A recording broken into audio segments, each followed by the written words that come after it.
Hello दोस्तों, नमस्कार। आपका स्वागत है आपके अपने चैनल हिंदी हब ऑफिशियल में।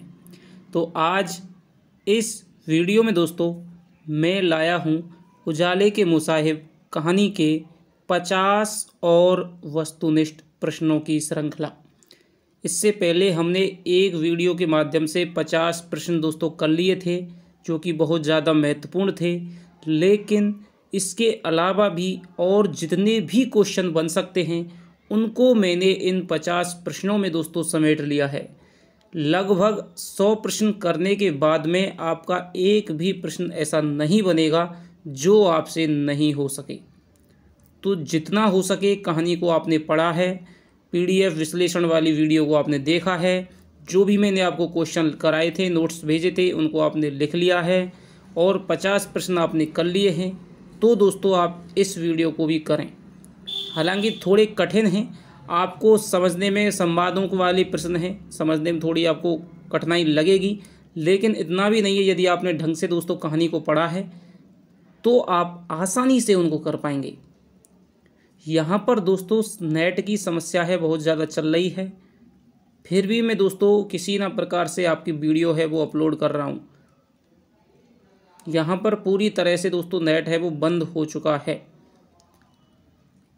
तो आप घबराएं नहीं। लेकिन आपकी वीडियो है दोस्तों जैसे भी होगा मैं आपको लगातार अपलोड करते रहूँगा।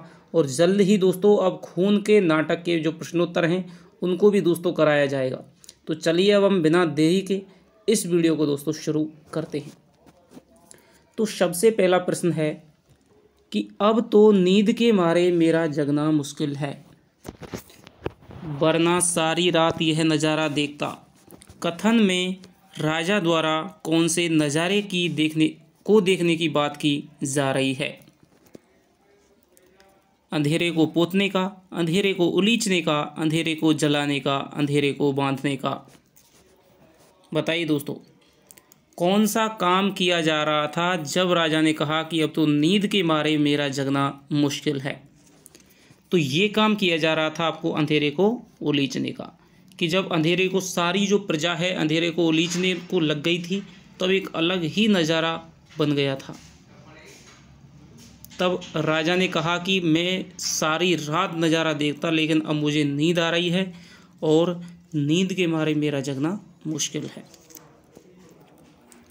अगला आपका प्रश्न है, अंधेरे का सफाया होते ही मुझे बेधड़क जगा देना, राजा का यह कथन किससे कहा गया?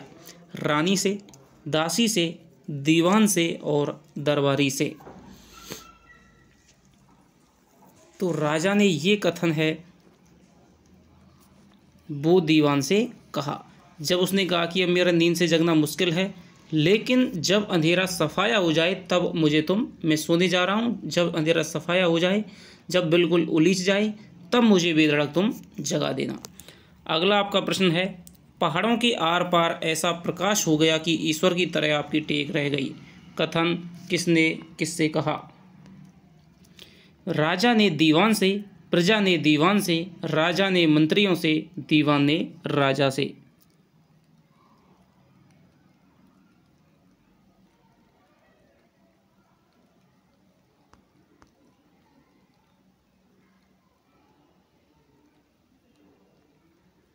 बताइए दोस्तों जितने भी आपके प्रश्न सही होते हैं तो आप उनको कमेंट में दोस्तों लिख करके बताना कि कितने क्वेश्चन आपके सही होते हैं।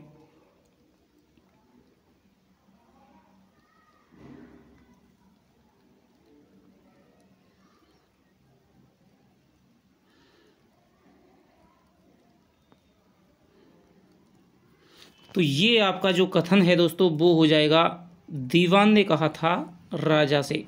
ठीक है, जब अंधेरा है वो नष्ट हो गया था, सुबह निकल आया था, तो उन्हें ऐसा लगा कि अंधेरा हमारा उलीच गया है और नया प्रकाश हुआ है, अंधेरा नष्ट हो गया है, तो फिर दीवान ने राजा से कहा था। अगला आपका प्रश्न है, राजा नींद में किसके सपने देख रहा था? महात्मा को भोजन कराने के, अंधेरे को उलीचने के, चिरंतन प्रकाश के, अंधेरे को नष्ट करवाने के।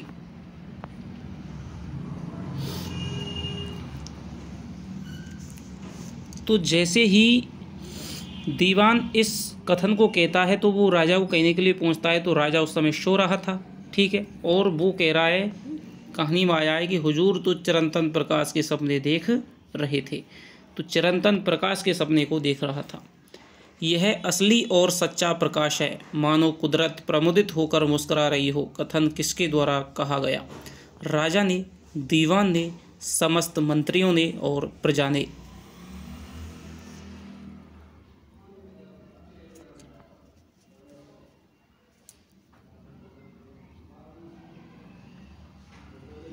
बताइए दोस्तों।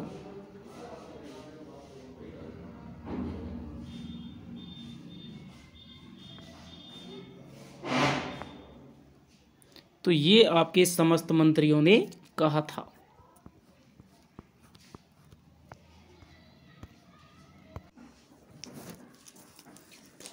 इसके पुरखे भी राज्य की ओर मुंह नहीं कर सकते।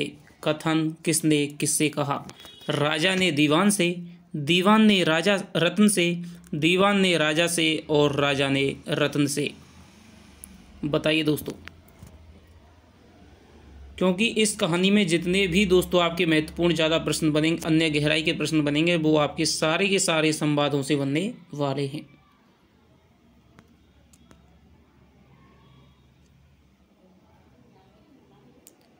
तो दोस्तों, जब राजा कहता है कि अब तो प्रकाश हो गया, अब तो महात्मा को लाने के लिए 100 घोड़े दौड़ाए जाएं, तब रत्न कहता है भाई 2-3 दिन तो रुक लेते, इस प्रकाश को देख लेते। तब राजा कहता है कि क्या तुम्हें इस प्रकाश की कुछ विशेषता नजर नहीं आई? इसके पुरखे भी अब राज्य की ओर मुंह नहीं कर सकते। तो ये बात है वो राजा कहता है आपके रतन से, ठीक है, राजा ने ये बात आपके रतन से कही थी। अगला आपका प्रश्न है, रात होने पर ही दिन का हिसाब रहता है, अब तो फ़कत 8 पहर उजाला ही उजाला जगमगाएगा। कथन किसने कहा? राजा ने, दीवान ने, दरबारी ने, रत्न ने।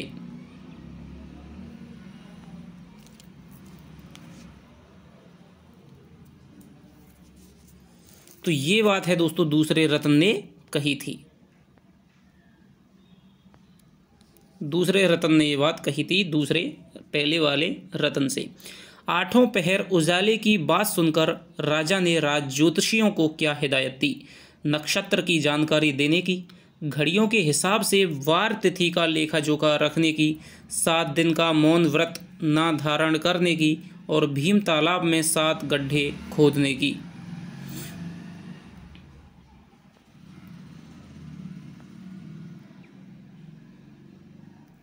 तो राजा ने दोस्तों हिदायत दी थी आपके घड़ियों के हिसाब से वार तिथि लेखा जोखा रखने की। जब पहले वाले दूसरे रतन ने कहा था कि 8 पहर अब तो उजाला ही उजाला जगमगाएगा, रात आएगी नहीं, तब राजा सोच में पड़ गया और उसने कहा कि अब आप घड़ियों के हिसाब से है वो तिथियों का लेखा जोखा रखें कि आज भाई ये तिथि है, आज ये तिथि है। जब 24 घड़ी बीत जाएं तब आप दूसरी तिथि बदल देना। 2-3 बार कूंची से कलई पोतने पर सफ़ेद हो जाती है। दीवान द्वारा यह कथन कौन से उपाय के बारे में कहा गया? पहले, दूसरे, तीसरे, चौथे। तो ये दोस्तों कहा गया आपके दूसरे उपाय के बारे में, यानी जो अंधेरे को पोतने का उपाय था। जब राजा ने कहा कि भाई रसोई की जो दीवारें काली होती हैं तो वो वापस सफ़ेद कैसे होती हैं, तो 2-3 बार कूंची से कलई पोतने पर सफ़ेद हो जाती हैं। अगला आपका प्रश्न है, हमारी बुद्धि आप जैसी कहाँ चलती है? कथन किसने किससे कहा? प्रजा ने राजा से, दीवान ने राजा से, रत्नों ने राजा से, समस्त मंत्रियों ने राजा से।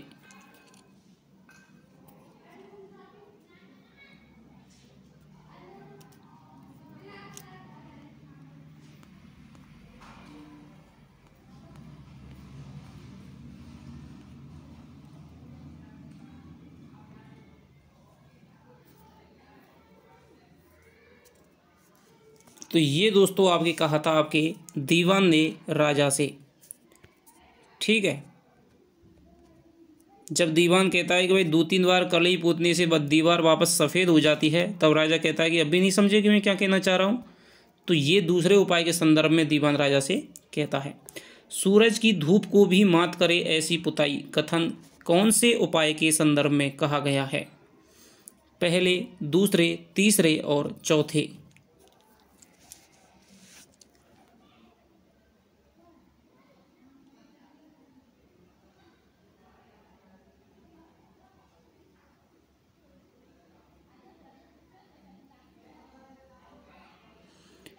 तो ये दोस्तों आपको हो जाएगा, लेखक ने ये कथन कहा है, यानी कि चकवा के द्वारा कहा जा रहा है। तो ये आपका हो जाएगा आपके जो दूसरे उपाय है, पोतने वाला जो उपाय था वो दूसरा था, इसलिए दूसरे उपाय के संदर्भ में हो जाएगी। फ़कत होली दिवाली पोतने पर ही सूरज की लपटों का धुआं सफ़ेद झक हो जाएगा। कथन किसने किससे कहा? राजा ने दीवान से, दीवान ने राजा से, दरबारियों ने राजा से, दीवान ने नवरत्नों से।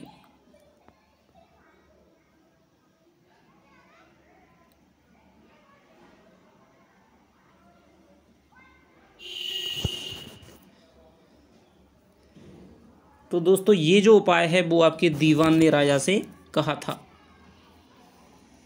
अगला आपका प्रश्न है, राजा को बहुत अभिमान किस चीज़ पर था? अपने राज्य पर, अपने अकूत खजाने पर, अपनी बुद्धि बल पर और अपने नवरत्नों और दीवान पर। तो आसान सा क्वेश्चन है, आपके अपने नवरत्नों और दीवान पर राजा को बहुत ज़्यादा अभिमान था। पुताई ज़्यादा कर दी कथन राजा ने किससे कहा? प्रजा से, दीवान से, रतन से, समस्त मंत्रियों से।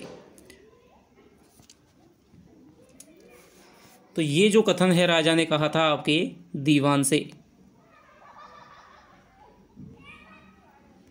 ये कथन राजा ने दीवान से कहा था। अगला है, पहली बार भूल हो ही जाती है, आगे से ध्यान रखना। राजा के उक्त कथन के अनुसार क्या भूल हो गई थी? अंधेरे को उलीचने में कमी रह गई थी, अंधेरे को सही ढंग से नहीं पोता गया था, अंधेरे को ज़्यादा पोत दिया गया था जिससे राजा की आंखें चुंधिया रही थीं और राजा का अपना उपाय असफल हो गया था।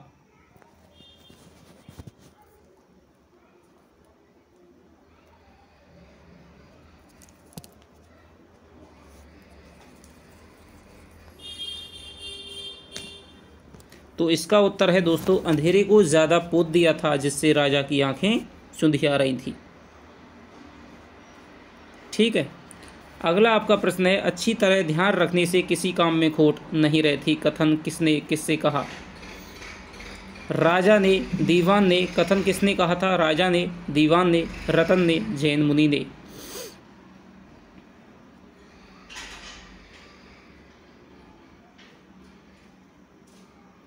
तो ये आपका राजा ने कथन कहा था।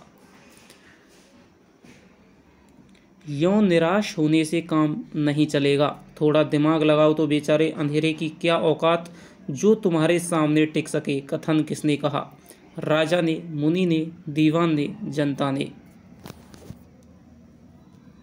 तो जब आप इनका कहानी पढ़ने के बाद में दोस्तों कैरेक्टर समझ जाएंगे कि कौन का क्या कैरेक्टर है और वो कैसे संवाद बोलता है, तो आप आसानी से संवादों के बारे में पता लगा लेंगे। तो ये जो कथन है दोस्तों वो आपके कहा था राजा ने। जब दूसरा उपाय असफल हो गया था अंधेरे को पोतने वाला, तब राजा ने तीसरा उपाय सोचने के संदर्भ में ये कथन कहा था। मामूली दिए की लौ को देखकर राजा को कौन सा उपाय सूझा? पहला, दूसरा, तीसरा, चौथा।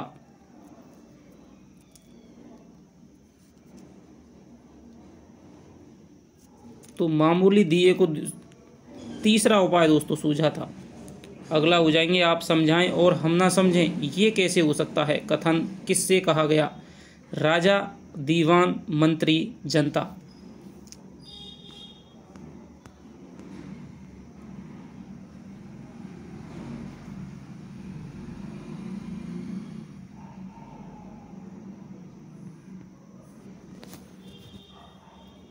तो ये जो कथन है दोस्तों दीवान ने और नवरत्नों ने एक साथ कहा था और राजा से कहा था। तो क्वेश्चन में आप देखें कि क्या कहा गया है कि किसने कहा था या किससे कहा गया था। तो ये आपके राजा से कहा गया था। अगला है आपका, पूरा नष्ट होने के बाद वह चूतक करने के काबिल नहीं रहेगा। कथन किसने किसके बारे में कहा है? राजा ने अंधेरे के, दीवान ने अंधेरे के, राजा ने प्रजा के, मंत्रियों ने अंधेरे के।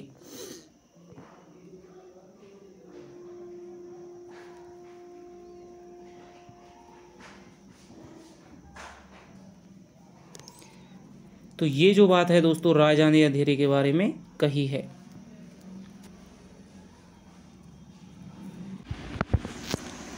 तो अगला दोस्तों आपका प्रश्न है, यह तो सांप्रत जले हुए अंधेरे का उजाला है। कथन किसने कहा था? दीवान ने, राजा ने, मंत्री ने, जनता ने।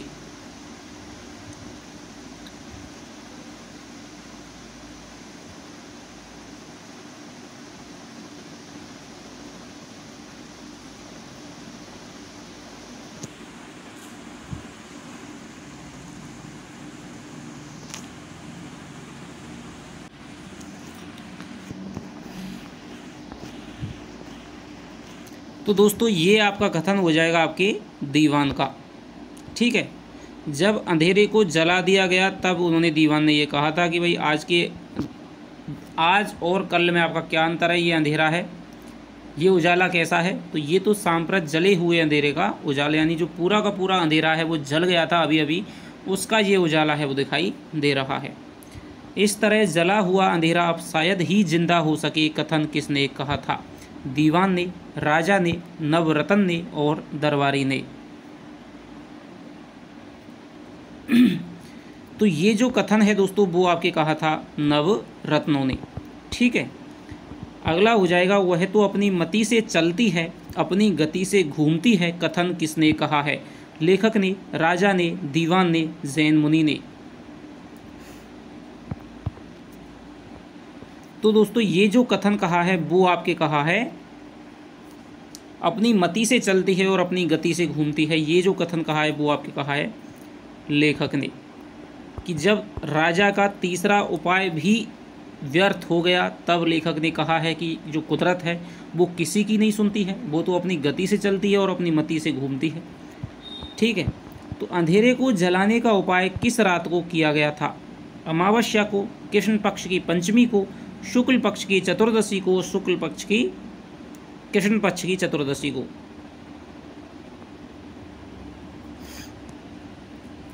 तो ये क्वेश्चन है दोस्तों वो आपका सीधे सीधे इस कहानी में नहीं दे रखा है, लगभग 2-3 बार पढ़ा, तब तक तो मेरी समझ में ही नहीं आया। तब मैंने दोस्तों बहुत ही ध्यान से पढ़ा, तब मैंने ये क्वेश्चन है वो खोज करके निकाला। बहुत ही अच्छा क्वेश्चन है। पहले 2 उपायों के बारे में बता रखा है कि पहला जो अंधेरे को उलीचने का कार्य है वो किया गया था कृष्ण अमावस्या के दिन। दूसरा उपाय है अंधेरे को जलाने का, तो वो आपकी कृष्ण पक्ष की पंचमी को किया गया था। अब ये तीसरा उपाय है जो पोतने का कार्य था, और जो तीसरा उपाय है अंधेरे को जलाने का, तो ये किया गया था दोस्तों आपके शुक्ल पक्ष की चतुर्दशी को। ठीक है, अब आप देखेंगे तो आपको समझ में नहीं आएगा, लेकिन मैं आपको बता देता हूँ कि इसमें कहा गया है जब अंधेरे को जला दिया जाता है तो अगले दिन कहता है लेखक कि अगले दिन है वो पूनम का चांद है आसमान में निकला। तो यदि पूनम का चांद अगले दिन निकल रहा है तो यानी कि जो शुक्ल पक्ष की चतुर्दशी है उसको ये कार्य किया गया था, और दिन में उजाला रहा लेकिन अगले दिन है वो चांद निकल आया। ठीक है, तो ये आपका इसका उत्तर हो जाएगा शुक्ल पक्ष की चतुर्दशी को। बछड़े की तरह काबू किया जा सकता है, कथन किसके द्वारा कहा गया? राजा, दीवान और नवरत्न और प्रजा।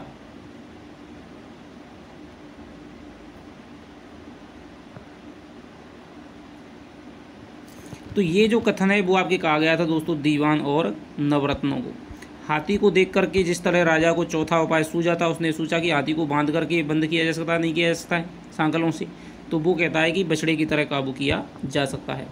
हाथी को बछड़े की तरह बांधने के दृष्टांत द्वारा राजा को कौन सा उपाय सूझा? चौथा, तीसरा, दूसरा, पहला।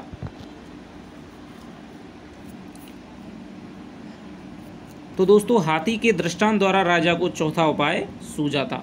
ठीक है, हुजूर के तपतेज की तुलना में बेचारे सूरज की क्या औकात? दीवान का यह कथन उसकी किस विशेषता को प्रदर्शित करता है? अभिमान, उदारता, गुणग्राहकता, चाटुकारता। तो दीवान का ये कथन है वो राजा के किसी गुण को नहीं, ठीक है, दीवान के किसी अभिमान को नहीं, बल्कि उसकी चाटुकारता को प्रदर्शित करता है, जो कि राजा का सबसे बड़ा चापलूस था। कौन सा उपाय करने पर राजा अंधेरे के सामने पस्त हुआ? पहला, दूसरा, तीसरा, चौथा।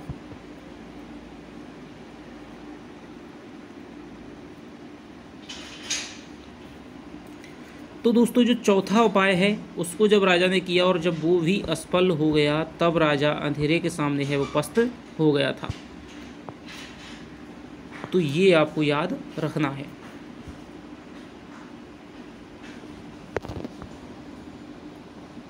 आपको चारों के चारों उपाय चारों के कारण कि किस किस के माध्यम से वो कारण है राजा के दिमाग में सूझे थे, और चारों किस किस दिन किए गए थे, ये आपको याद रखना है। अगला है दोस्तों आपका, सूरज की किरणों को ना बांध पाने पर राजा ने किसको बुलाया? पंडितों को, दीवान को, नवरत्नों को, जैन मुनि को।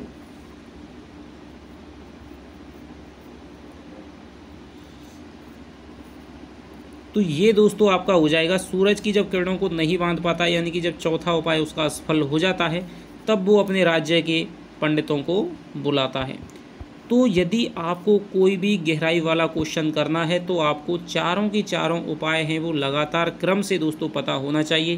पहला उपाय अंधेरे को उलीचने का, दूसरा अंधेरे को पोतने का, तीसरा उपाय अंधेरे को जलाने का, और चौथा उपाय सूरज की किरणों को बांधने का है। ठीक है, उसके बारे में क्या कथन किया जा रहा है, क्या बात की जा रही है, तभी आप पता लगा पाएंगे जब आपको चारों उपाय पता होंगे। ठीक है, और वो भी क्रम से। तो ये आप याद रखना। राजा ने राज पंडितों से क्या बात कही? अंधेरे को मिटाने की, तालाब में गड्ढा खुदवाने की, नक्षत्रों की गड़बड़ी जांचने की और मौन व्रत धारण करने की।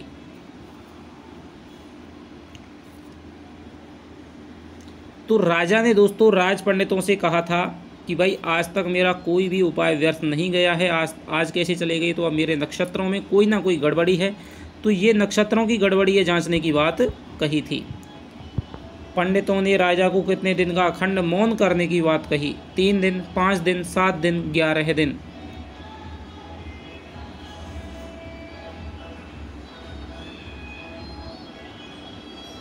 तो पंडितों ने दोस्तों राजा से 7 दिन का मौन व्रत है वो धारण करने की बात कही थी। मेरा तो पेट ही फट जाएगा कथन किसने किससे कहा? राजा ने दीवान से, राजा ने पंडितों से, दीवान ने पंडितों से, और राजा ने स्वयं से। तो दोस्तों ये जो कथन है वो कहा था राजा ने पंडितों से। जब पंडित कहते हैं कि भाई आपको तो 7 दिन का मौन है वो धारण करना पड़ेगा, तभी आपके उपाय हैं वो सफल होंगे, तब राजा कहता है कि मेरा तो पेट ही फट जाएगा। यानी राजा है दोस्तों उनमें वाचालता ज़्यादा थी, हर समय बोलता रहता था, कुछ ना कुछ सोचता रहता था। तो इसके माध्यम से यही बताया गया है कि वो 7 दिन का मौन भी नहीं धारण कर सकता था। अगला है, नंदी का स्वर्ण दान तो हमेशा पंडितों को दिया जाता है, कथन किसने किससे कहा? राजा ने पंडितों से, दीवान ने राजा से, पंडितों ने राजा से, और दीवान ने पंडितों से। तो ये जो कथन है दोस्तों वो कहा है आपके पंडितों ने राजा से। जब पंडित कहते हैं कि आपको भाई दान करना पड़ेगा, ठीक है, सोने के नंदी के बराबर, तो राजा कहता है किसको? गरीब गुरबों को। तब पंडित कहते हैं नहीं नहीं नहीं, गरीब परवर, जो नंदी का स्वर्ण दान है वो तो हमेशा पंडितों को किया जाता है, क्योंकि भाई बहुत बड़ा होता है नंदी। शंकर जैसा औघड़ पिता और पार्वती जैसी ममतामयी माँ, कथन किसने कहा? राजा ने, पंडितों ने, दीवान ने, इनमें से कोई नहीं। तो ये जो कथन है वो आपके कहा था राजा ने। जब राजा कहता है कि भाई गणेश भगवान भी कौन से कम हैं, ठीक है, तो उनके बारे में कहा गया है। पंडितों ने कहाँ राजा से घोंसला खुदवाने की बात कही? राजमहल में, उद्यान में, भीम तालाब में, और जंगल में।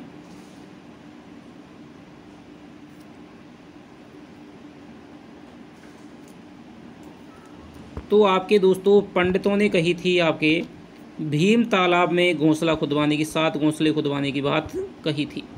कितने घोंसले खुदवाने की बात पंडितों द्वारा कही गई? अब ये क्वेश्चन तो मैंने अभी अभी बता दिया। तो दोस्तों 7 घोंसले खुदवाने की बात कही गई थी। अगला आपका प्रश्न है कि राजा का कोई भी उपाय कब व्यर्थ नहीं जाएगा?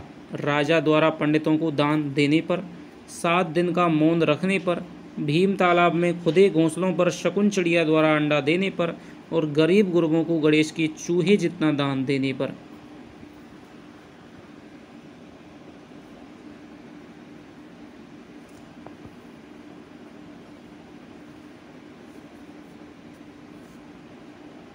तो इसका जो उत्तर हो जाएगा दोस्तों वो हो जाएगा भीम तालाब में खुदे घोंसलों पर शकुन चिड़िया द्वारा अंडे देने पर। पंडित कहते हैं कि भाई जब आप भीम तालाब में 7 घोंसले खुदवाइए, और जब उन 7 घोंसलों में जब शकुन चिड़िया अंडे देगी तब आपका कोई भी उपाय है वो व्यर्थ नहीं जाएगा। तो पंडित समझ गए कि भाई ये राजा है वो मानने वाला नहीं है, बड़ा ही महामूर्ख है, इसको ऐसे उलझा के रखना चाहिए ताकि इसकी जो बुद्धि है एक ही काम में लगे रहे, इसका कोई भी उपाय है वो सफल ना हो।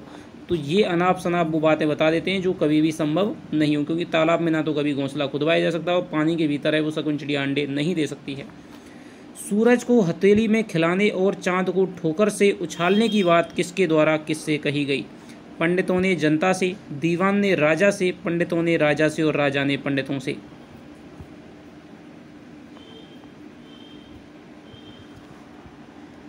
तो ये जो बात है दोस्तों वो आपके कही थी पंडितों ने राजा से, ठीक है, कि भाई जब आप इस तरह कर देंगे शकुन चिड़िया अंडे दे देगी, फिर आप कुछ भी करना, सूरज को चाहे आप हथेली में खिलाना और चांद को फैला चाहे आप ठोकर से उछालना, आपका प्रत्येक उपाय है वो सफल होगा।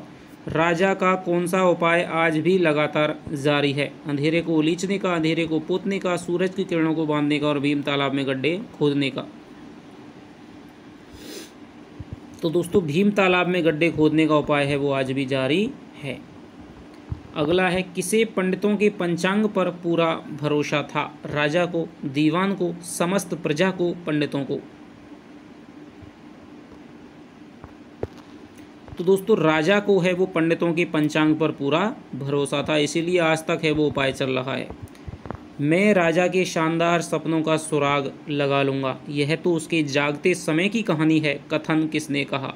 दीवान ने, पंडितों ने, जैन मुनि ने, इनमें से कोई नहीं।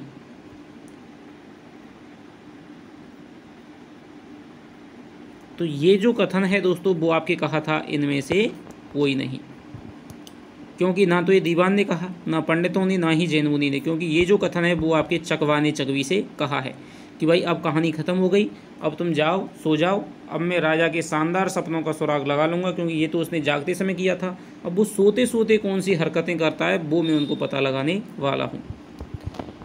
विजयदान देथा की किस रचना को साहित्य अकादमी पुरस्कार से नवाजा गया था? अब कुछ प्रश्न आपके लेखक परिचय से। अलेखुन हिटलर, टीडोराप, वातारी फुलवारी और पहेली और चरणदास चोर। तो आपने यदि दोस्तों मेरा लिखाया हुआ सारा का सारा लेखक परिचय पढ़ा है, बहुत ही विस्तार से मैंने लिखाया है, जो कि आपके जीके में भी मददगार होगा, ठीक है। यदि आपके विजयदान देथा से प्रश्न आता है तो विजयदान देथा है उनका जो रचना थी वातारी फुलवारी 14 खंडों में, ठीक है। इसके 10वें खंड को है वो साहित्य अकादमी पुरस्कार 1974 में प्रदान किया गया था। अगला है, बिज्जी की किस कहानी पर अमोल पालेकर ने पहली फिल्म बनाई? बताइए। तो बिज्जी की दोस्तों कहानी थी आपके, बिज्जी यानी कि विजयदान देथा, तो इनकी कहानी थी आपके दुविधा। दुविधा कहानी पर दोस्तों एक तो आपकी दुविधा फिल्म बनी थी, और 2005 में अमोल पालेकर ने जो शाहरुख खान है और रानी मुखर्जी के द्वारा अभिनय से अभिनीत पहेली नामक फिल्म है वो बनाई थी, जो कि राजस्थान के प्रवेश में चित्रित है। नहीं देखी हो तो आपने देखना। निम्न में से किस पत्रिका के संपादन से विजयदान देथा का संबंध नहीं है? प्रेरणा, परंपरा, रूपम और मरुधरा। तो दोस्तों प्रेरणा से संबंध है, परंपरा से संबंध है, रूपम से संबंध है, मरुधरा है दोस्तों इससे कोई भी संबंध नहीं है। उजाले की मुसाहिब कहानी कब लिखी गई? 2000, 1995, 1998, 2002। तो ये जो कहानी है दोस्तों वो आपके लिखी गई थी 1998 में, ठीक है। रविवार के दिन 1998 में ये कहानी लिखी गई थी, लेकिन जो उजाले के मुसाहिब कहानी संग्रह है वो आपके 2000 में प्रकाशित हुआ था। अगला आपका प्रश्न है, कहानी में प्रयुक्त मुसाहिब शब्द का सही अर्थ क्या है? नौकर, मन बहलाने वाला व्यक्ति, पराधीन व्यक्ति, उजाले की खोज करने वाला।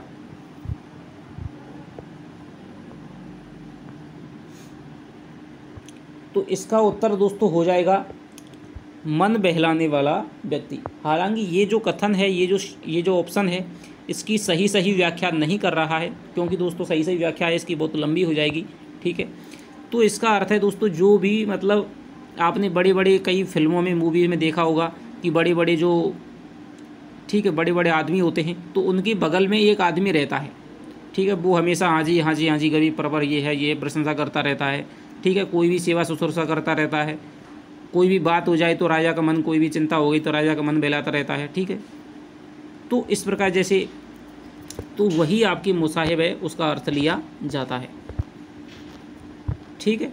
तो ये आप जान गए होंगे। तो मन बहलाने वाला व्यक्ति है, सेवा शुश्रूषा इत्यादि जैसे काम हैं उनके लिए जो व्यक्ति नियुक्त होता है, ठीक है, तो वो आपके मुसाहिब कहलाता है।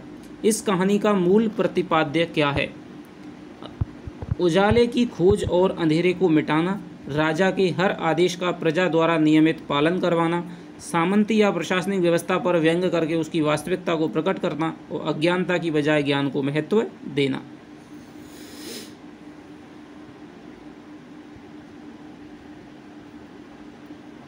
तो इस कहानी के दोस्तों 5-7 तो आपके बेसिक प्रश्न हैं तथ्यात्मक।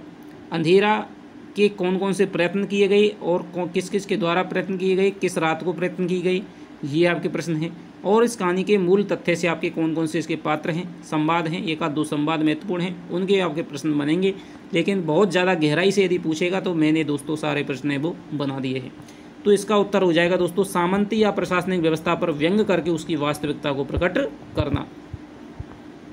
विज्जी के सहयोग से कोमल कोठारी ने रूपायन संस्थान की स्थापना कब और कहाँ की? बोरुंदा 1958, बीकानेर 1960, बोरुंदा 1960 और बीकानेर 1958। तो विज्जी ने दोस्तों इसकी जो स्थापना है वो की थी आपके बोरुंदा में 1960 में। कोमल कोठारी ने रूपायन जो संस्थान थी उसकी स्थापना बोरुंदा 1960 में की थी विजयदान देथा के सहयोग से। विज्जी की किस कहानी को हबीब तनवीर द्वारा नाटक का स्वरूप है वो प्रदान किया गया था?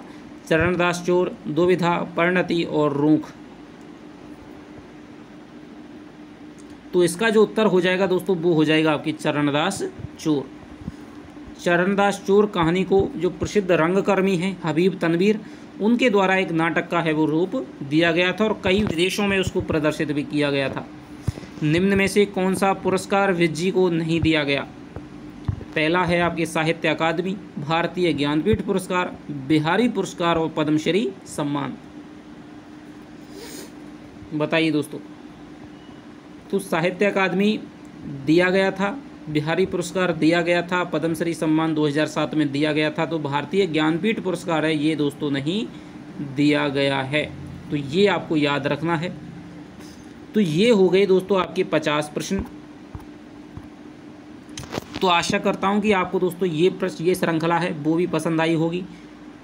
पूस की रात कहानी के सारे प्रश्न करा दिए हैं जितने भी बन सकते थे। उजाले के मुसाहिब कहानी दोस्तों थोड़ी लंबी थी, लेकिन दोस्तों 100 प्रश्न मैंने करा दिए हैं। कोई सोच भी नहीं सकता कि 100 प्रश्न यहाँ से बन सकते हैं, ठीक है। एक एक शब्द को दोस्तों टाइप करना, और इस परिस्थिति में जहाँ पर नेट बंद है फिर भी आपके लिए वीडियो अपलोड करना दोस्तों बहुत ही दुविधा का काम है, ठीक है। तो इस दुविधा को दोस्तों एक पहेली के रूप में आप रूपांतरित करें और हमारे चैनल को थोड़ा सा सपोर्ट करें। तो इस वीडियो को दोस्तों पूरा देखना और जितने भी क्वेश्चन आपके हुए हैं उनको आप कमेंट में लिख करके बताना। तो जल्द ही दोस्तों अब आपकी अगली वीडियो में जो खून का टीका है उसके प्रश्न हैं दोस्तों वो भी आपके लगातार करवा दिए जाएंगे। 2-3 वीडियो के माध्यम से आपके पूरे जो उपन्यास है उसके जो प्रश्न हैं दोस्तों वो आपके करवा दूंगा। और जो भी आपके ऑब्जेक्टिव प्रश्न बनेंगे उनको भी दोस्तों मैं समय समय पर आपके यूट्यूब की कम्युनिटी में, टेलीग्राम पर दोस्तों मैं डालता रहता हूं। तो आप उनको सारे करते रहें और लगातार है दोस्तों वो आपका रिवीजन करते रहें। थोड़ा सा रीड की तरफ आप फोकस करें, ठीक है। ये क्वेश्चन करने के बाद मैं आपको रीड की जो सीरीज़ है साइकोलॉजी की, हिंदी वगैरह की, वो आपको मैं शुरू करूँगा। तो चलिए आपसे मिलता हूँ अगली वीडियो में। तब तक के लिए दोस्तों अपना ख्याल रखें, इसी तरह प्यार और विश्वास बनाए रखें। धन्यवाद। जय हिंद, जय भारत।